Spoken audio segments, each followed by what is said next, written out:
सावित्री मल्लिक दशरथपुर जाजपुर साधारणतंत्र दिवस उपलक्षे यही कविता पाठ करुछि।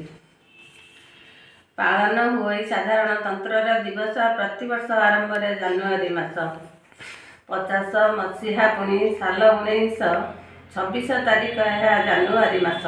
गणतंत्र शासन लोक मानकर जन द्वारा गढ़ा हुए यही शासनर विशाल गणतांत्रिक राष्ट्र भारतर धर्मनिरपेक्ष अटे ए सार्वभौम्यर। यही दिन लेखा आम संविधान नियम को भित्ति करी चल शासन। साधारणतंत्र दिवस अटे महान मन रखा करू पालन।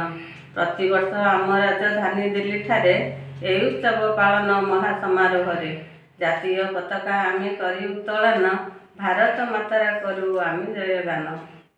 ओडिशार राजधानी भुवनेश्वर रे उत्सव पालन हुए महाआडंबरे। पालन हुए दिवस सबु अनुष्ठान गणतंत्र दिवस को रखा मने जो महापुरुष जे गरी कष्ट सही करी स्वाधीनता आनी आम हाथ भरी आमर अमर आत्मा प्रति श्रद्धांजलि अर्पण करवा आज आसी वर्ष के सुदिन।